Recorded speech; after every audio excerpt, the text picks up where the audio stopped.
We never expected to find them, the family that went missing. The trails had all been combed over the past week and a half, and we were, after all, not experienced hikers ourselves. My sibling Ace and I had never really roughed it, never detoured from established trails. At least not intentionally. Somewhere in the pines, the official trail markings vanished. Our phones lost all signal, and the narrow track we followed wound upwards along the steady slope through the trees before finally petering out into nothing. We were about to turn back when we spotted, just ahead, a clear, smooth patch of land with the remnants of a stone circle for a campfire and some discarded soda cans. Ace grumbled and went to collect the cans, only to call out to me when they found a bright pink backpack. Inside was a notebook, a crumpled paper lunch bag, and a sloth plushie. Found a snack for you. Ace tossed me the lunch bag. Dude, that is foul. Catching the bag, I caught a whiff of the rot inside. Remnants of a sandwich, now stale and furry, and a mushy apple. I plucked out the mushy apple and flung it at my older sibling, who swore and ducked. Then, together, we both examined the backpack. The same thought must have crossed both our minds then. What if the backpack belonged to the family that went missing? We'd strayed off the path. What if this was the same way they came, only they got lost and never found their way back? According to the news, the family, parents Patty and Joel, their daughter Emily, and Patty's brother Mike, all went missing during what was meant to be an overnight backpacking trip. Witnesses saw them park their car at the trailhead and hike into the crisscrossing, well-worn trails of the pines. That was over a week ago. Now I squeezed the sloth plushie. It's formatted from being cuddled so long. Could this have been the daughters? Ace flipped through the notebook, showed me a long-haired stick figure sketch of smelly Uncle Mike. We both smirked, but stopped smiling when flipping to the inside cover revealed a scrawled name. Emily B. Emily and her Uncle Mike. Those were the names, right? I said, chilled. Shit, yeah. Ace turned to eye the woods around us. We need to let the authorities know. The afternoon sunlight slanted down on us. There were no other traces of the family around the campsite. They'd clearly packed up and trekked on from here. But which direction? I scoped out the woods, wandering further out. Something pink fluttered in the distance. Rowan, don't get lost. Ace called. I clambered up through the bramble and over dead leaves and snatched up the pink fabric, caught on a fallen trunk. It's a girl's sweater. I hollered. Nearby, a trail wound up the slope. Ace's lanky figure remained rooted far below for several moments. Then, they riffled in their bag and wrapped some blue tape around a branch by the campsite. They disappeared further downwards, probably to mark where the trail we'd been following petered out. Finally, they clambered up to me. I stood, waving the pink fabric impatiently. Don't go running off, began Ace. Look, I turned the collar of the sweater inside out to show the tag, on which was written in sharp, Emily B. It looks like there's a trail that goes up that way, I added, pointing along the slope. That's not the way we came from, though. Ace squinted up the slope and then back toward the campsite. We're way off track. They tore another piece of blue tape from the roll and added it to a branch nearby. We have to find them, I began. We could get just as lost as they are. Ace, we can't abandon them. Rowan. Ace's eyebrows drew together. We need to call this in.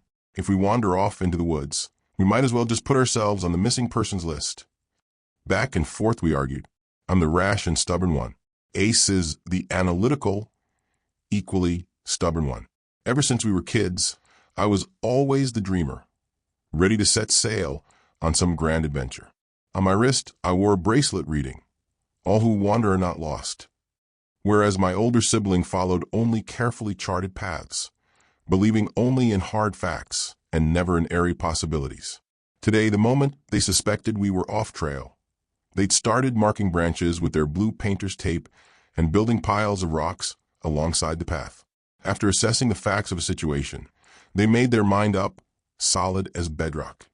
You'd move a mountain before you could move Ace. But you'd stop a bullet train before you could stop me, and I growled, think of Emily.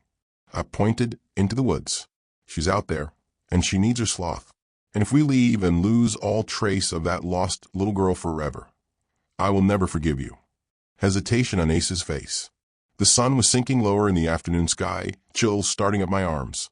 The rays of burning orange that turned Ace's mop of brown hair into a golden halo but darkened their features, so I could barely see their scowl. If we were going to find this family before nightfall, we had to start looking now. Ace made a frustrated sound in the back of their throat. Finally, they swore, took out their roll of blue tape, and slammed it into my hand. This is the stupidest thing you've ever done. But fine, you do what you're going to do, and I will go call it in and then come back for you. I'll follow your trail. If you get lost and starve out here and die, I will never, ever forgive you. Mark every fucking tree, Rowan. I will promise. I will. My sibling hugged me hard. Then they spun on their heel and left. And for the record, they shouted over their shoulder, "You are a total moron." I flipped them the bird. Without even looking back to see this gesture, Ace was already raising their arm to flip me off in return. Then I turned and scoured the slope above there. It was right there, a well-trodden path, winding upwards. I marked it with the tape and started hiking. The temperature seemed to drop as I ascended, as if the air up here was thinner, colder. But the trail itself was wide and free of debris. The afternoon sunlight filtering through the pines and dappling the leaf-strewn trail. It was an easy, uneventful climb. So easy I nearly forgot to mark the trees. It seemed pointless with the path being so clear. I only pulled the tape because I'd promised my sibling, making sure that each blue ribbon was an eye shot of the last. I'd been hiking for about 40 minutes when the path opened up suddenly in front of me, the slope leveling off, and there amidst the trees, in a small clear patch, there was a cabin. A pink thermos sat on the front steps. I rushed over and snatched it up. The surface was covered in stickers of anime characters. Emily's? But then a question entered my mind. Why isn't the cabin on our map? I knew it wasn't on the map because Asa checked the map relentlessly the moment they realized we were off trail. Maybe it wasn't there because the map was too old, or because the cabin was privately owned, or maybe we'd strayed so far that both the path I'd hiked and this cabin were in an entirely different area. But none of that would explain why the missing family had found this cabin, entered, and remained missing, still. They must still be inside. With that thought, dread ballooned inside me. If I opened the cabin door, what would I find? Suddenly, I very badly wished that my sibling were with me. I've always been the superstitious one, who gets nervous about walking through graveyards at night. Ace never worries about flickering lights or haunted cemeteries or unknown horrors. Ace sees only electrical problems or soil filled with decaying organic matter. Their fears are always practical. Unpaid bills, authoritarian laws, muggings or violence. Never ghosts, curses, or whatever was waiting in that cabin. I glanced down at the plush sloth in my hand and back at the ajar door. The windows were cracked and dark. Grime caked the glass. The steps creaked as I reached for the door, and I felt my nose wrinkle and my stomach clench because of the smell. A terrible smell. It came wafting on the air, like garbage and sewage and meat left out to fester. An unbearable chill numbed my arm the moment I gripped the knob, and I braced myself and thrust the door open. To my surprise, not only was the cabin brightly lit, but several faces turned toward me. A thin, tired-looking man raised a hand to his lips for silence. "Why, are you Joel?" I asked. The man motioned to his lips again, more desperately. A woman at the seat across from him glared at me and shook her head. Her mouth had strange markings across her lips, like she'd drawn stitches over them. A little girl next to the woman looked at me anxiously, her eyes widening as she noticed the tattered sloth in my hand. The last person, a long-haired man seated next to the tired-looking man, did not turn around in his seat or move at all, and I could only see the back of his head. All four of them had their hands holding each other's on the table, except for the finger that Joel had raised to silence me. He motioned me to sit in the chair to his left. This was so strange. I had so many questions. I came over and pushed the sloth toward the little girl, saying as I sat down, "Are you Emily? People have been." S-H-H-H-H. Again the finger at his lips in a stern reprimand, and then the door to the cabin slammed open. I yelped, gasping as a hand gripped mine firmly. Joel had hold of my arm. He jerked me closer and pointed himself to his eyes and closed them. I glanced at his wife, his daughter, already with their eyes squeezed shut. That was all the warning I had before I heard the footsteps, and I started to turn my head. His fingers dug into my arm. I squeezed my eyes closed. Something stepped inside through the open door. Thud, thud, the scuff of footsteps on the wooden slats, and the sound of chuckling. There was something vaguely familiar about the voice. I couldn't place it, but the longer I listened, the more familiar it seemed, like a word on the tip of my tongue, or a name I couldn't quite remember to a familiar face. The footsteps and the soft cackling drew closer. There was also something unpleasant with the footsteps. A smell, the waft of something rotten, or maybe a body odor, and then a whisper in my left ear, as if lips were just next to my skin. A cold, rotten breath. I think it whispered my name. The fingers on my arm tightened in warning. The whispering moved, now to my right ear. Thud, thud. The footsteps moved around the table. I almost opened my eyes to see who or what was in the cabin with us, but instinct told me not to look. The steps circled around the room, and then receded out the door, which clicked shut. The pressure on my hand eased, and I opened my eyes. The first thing I saw was 4 faces turned towards me, 3 of them anxious and worried. Joel, his wife Patty with her stitched lips. Oh God, were the stitches real? Their little daughter Emily.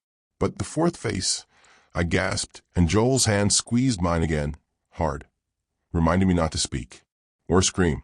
Sitting next to Joel was the long-haired man who must have been Uncle Mike, in a worn jean jacket, recognizably the long-haired stick figure drawing from Emily's notebook. But where his eyes should have been were gaping, bloody sockets, and his mouth was also stitched with thick, black thread. Joel tapped a finger on the table and pointed to the center. For the first time, I saw the words etched into the wood. Speak and be silenced. Look and be blinded. Leave and be bound. When the last chair is filled, you will be free. My gaze lifted again to Uncle Mike, and then passed across the faces of the other 3, looking at me with anguish. I bolted upright, but Joel seized me, shaking his head fiercely. He jabbed a finger at Emily. At first I thought he was saying, "Don't you dare abandon my daughter." But then I realized he was pointing at her hands. She had not reached to pick up her sloth, despite having looked longingly toward it. Then I saw the little girl's frightened eyes drift from me to her hands, her hand holding her mother's, and her other hand on the table. They weren't holding hands. Their hands were nailed to the table. Joel squeezed my arm again and mouthed the words, "Leave and be bound." All the air left my lungs. I collapsed back into my seat. The wheels of my mind ground to a halt with panic. Impossible was all I kept thinking. Impossible, impossible. Terror numbed my brain, blocking all rational thought. Who was keeping them captive? Why? And why did their captor sound so familiar? Next to me, Joel still held a grip on my arm, but used his other arm to push the sloth to his daughter.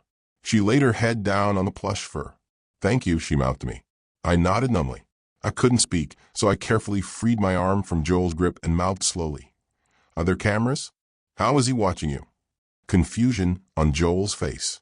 I repeated the mouthed question, and then I started tracing out letters on the table. His gaze followed, and he nodded. In this painstaking way, we were able to have a conversation. Me, who is he? Joel, we don't know. Me, how long have you been here? Joel and Patty shrugged. Tears from Emily, who only shook her head. Me, does he always know if you try to leave? More helpless shrugging. Joel eventually conveyed to me that Emily and Uncle Mike were the ones who spotted the path and found the way to the cabin. It looked dilapidated to Joel, but Emily and Uncle Mike thought they heard someone calling from inside, so the whole family entered. That's when they noticed the writing on the table. They were trying to decipher what it meant when it came inside. Uncle Mike had looked, and it had taken his eyes while he screamed at everyone else to run. Patty took Emily one way, while Joel ran the other. Joel tried to lead their pursuer off, but he got lost in the woods. Patty and Emily somehow got turned around while fleeing and wound up back at the cabin with it on their heels. They tried to hide inside and barricade the door, but it forced the door open. By the time Joel returned to the cabin, he found his wife and daughter with their hands nailed to the table, his wife with her mouth sewn shut. Now he traced out his message on the table with his finger while mouthing the words. "Joel, I can't leave them." I pointed to myself and mouthed words as I traced back. "You don't have to. I'll escape and get help." Joel, "But you would need a distraction to even get out of the cabin." Me, "Can you distract it long enough for me to get clear?" Joel gave me a pained look. It was obvious he was afraid of bringing even more harm on himself and his family. Me, I'll bring help. It's the only way to save Emily. Joel shook his head and sighed. But his wife, who could neither speak nor move her hands, stomped her foot and caught his eye. She gave a fierce nod. Emily looked at me with shining eyes. "Thank you for my sloth," mouthed the little girl. "Please save us." Joel exhaled and pressed his palms to his eyes. I didn't know if he was scared or just in despair. But he sat like that for a long time, and finally he turned his head to me and actually shouted, "Run!" His booming voice startled me out of my chair. Behind me, the door burst open. "Don't look," Joel added as he lunged past me, putting himself between me and the intruder. And I don't know if his eyes were open or not. All I know is he screamed, and Emily let out a sob, and I felt my way blindly to the wall and along toward the door, even as that sinister chuckling passed right by my ear. Joel groaned, and there was a loud wham as he was slammed back into his seat, and then the thud, thud, thud of a hammer. Then I was outside, pulling the door shut behind me. I opened my eyes and bolted for the trees. The sky was deep purple, just enough light for me to see. How many hours had passed? How long ago had sunset? I ran down the slope, and ran and ran and ran, not even caring which direction. All I thought was away. My legs and lungs burned as I flew down the slope and stumbled to a halt because in front of me was the cabin. Laughter sounded from inside. The door creaked open. Turning away, I sprinted back into the woods. By now I had a stitch in my side. This time I went upwards. I was still stumbling through the bracken when the chuckling, which had been behind me, was suddenly in front of me. No matter how many times I tried to go deeper into the woods, the laughter of that maddeningly familiar voice kept returning too close, hurting me back, and sometimes calling my name. Rowan. And then I was at the cabin again, all the wind gone from my lungs, the voice whispering my name just behind me. No. I rushed inside and slammed the door shut. Joel's hands were nailed to the table. His eyes were squeezed shut. Patty and Emily looked at me in despair. I took my place quickly. Then the door burst open. Thud, thud, footsteps clunking fast after me. And then that rotten breath wafting into my ear, heavy and close, fingers squeezing into my shoulder. Panic flailing, I fought blindly against my assailant's grip. My fist connected with a smack against skin and bone. But the person was unfazed, the grip tightening, stronger than ever. And the thing was laughing in my ear. No, the scream tore from my throat. Rowan, its eerily familiar voice growled in my ear. It didn't sound human, and yet I knew its voice. Familiar the way a tune is familiar when you've forgotten the words. A tune like a lullaby. Like I'd known this thing from before I was even born. "Let me go!" I shrieked. I screamed, I spat, I fought with everything I had, but its powerful grip only dug in harder, more painfully like talons. I felt myself dragged, writhing from my chair, my heels scraping across the floorboards as it hauled me across the cabin floor.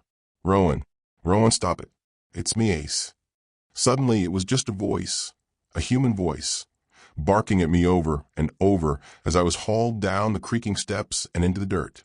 Ace's lanky silhouette leaned over me, their face flushed as they panted with exertion. Gasping, I blinked up at my sibling. The sun was so low in the sky that the stars shone through the skeletal branches. "Ace," I groaned. "Yes, thank fuck," gasped Ace, dropping down into the dirt beside me. "Oh, thank fuck. I think you broke my nose." "What happened?" "What happened? Hell if I know. Why were you sitting in there holding hands with rotting corpses?" "Corpses?" I whirled to look back at the cabin. We were in the dirt just below the front steps.